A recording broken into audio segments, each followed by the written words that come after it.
Hi everybody, welcome to my channel. Today we'll be doing a super ribbon pour.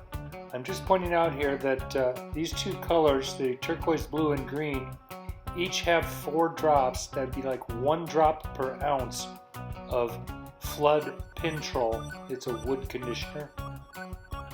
Helps create cells. So now you see me, I'm loading up a split cup, homemade split cup. I just take a plastic cup, put a piece of cardboard in the center, keep my colors separated. It's really easy clean up, real fast. That's why I like it. Works well. As I'm loading these colors, I'm just paying attention not to put opposite colors on top of each other to try to avoid getting some brown or grays or what have you. And I'm stacking the colors instead of dumping them in there. Trying to get it real even separation in colors as I pour it out. Alright, so I'm mixing up my base paint, which is also Art Deco satin enamel black. I have it mixed to a heavy 2, just a bit heavier than the colors, so that the colors don't sink into the base paint too much. So we'll get this all spread out, and I'll talk to you in a sec.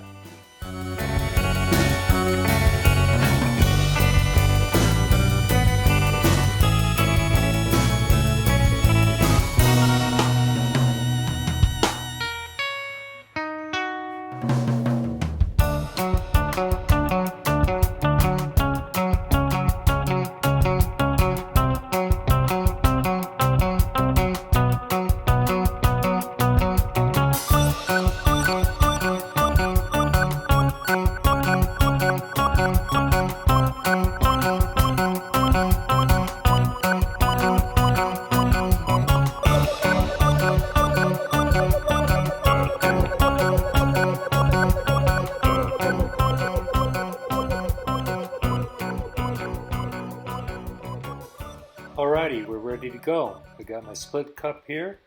I'm going to pull the divider out slowly. Usually wipe off the excess on the sides just not to waste the paint.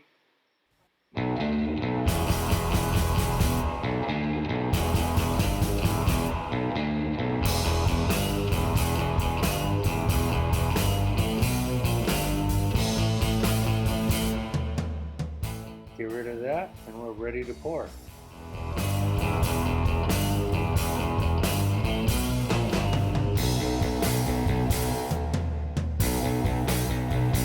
I'm going to start off the edge of the canvas.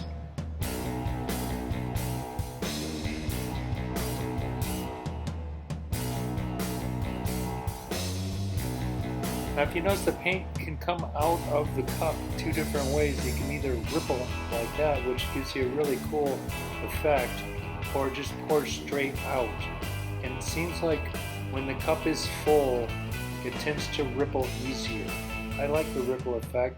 But as you'll notice, as we go down farther down the canvas, it starts to smooth out.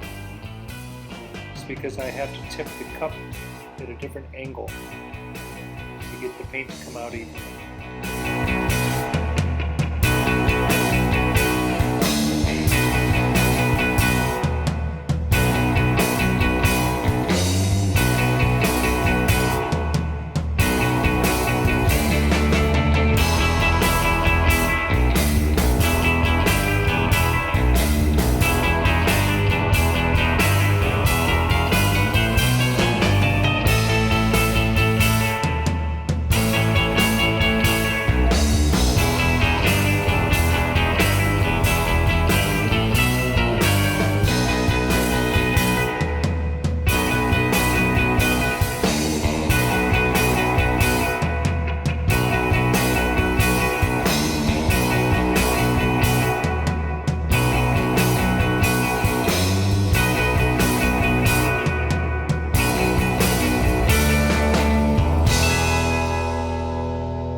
Okay, now I'm going to take some bright red and add some highlights with some really skinny little veins that'll show up really nice at the end. I'm just testing my pour into the cup so I didn't waste the red paint. Looks like it's coming out okay, and here we go. Now this bright red, the opposite of green, really makes it jump off the canvas here. I can see that the red is sinking into the painting, so I'm going to add some more.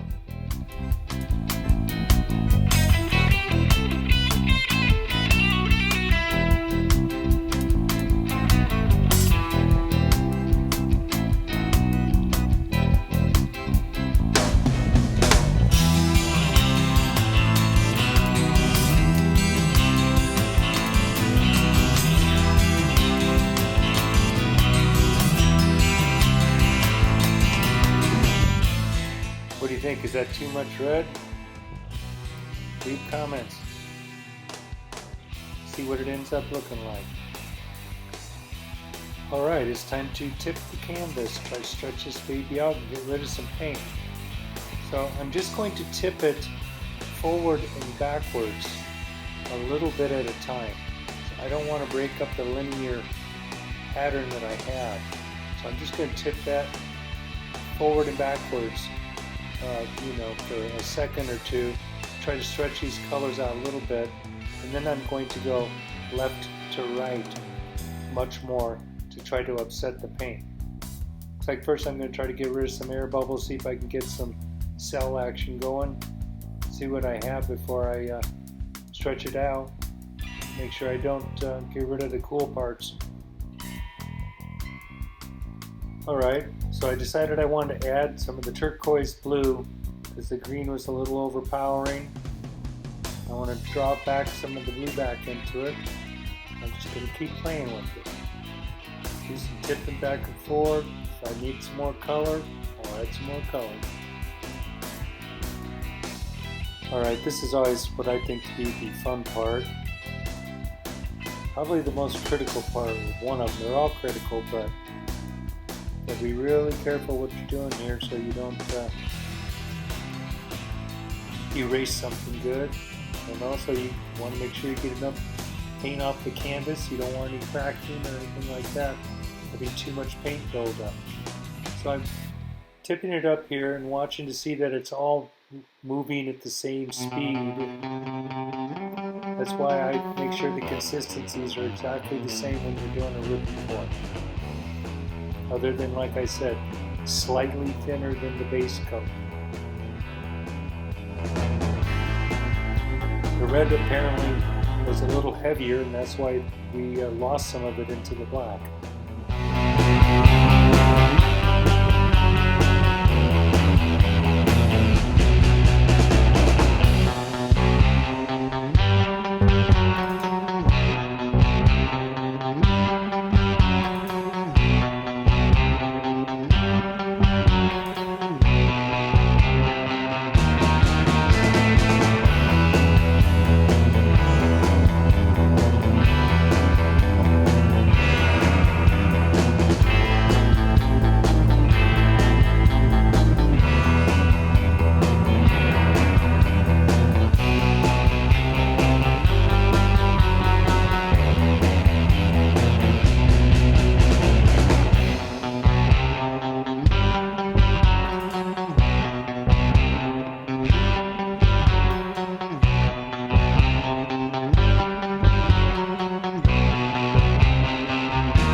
see my red is fading, so I'm going to add some more streaks into it.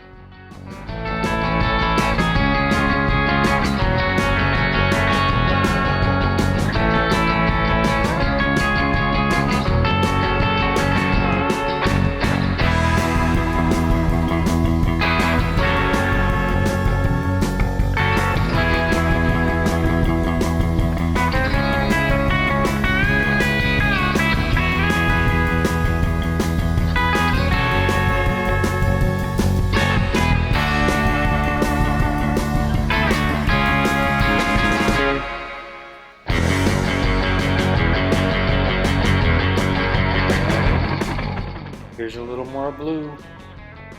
I want to thank everybody for checking out this video. I really appreciate it. And I also want to thank the Surf Zombies for the background music, as always.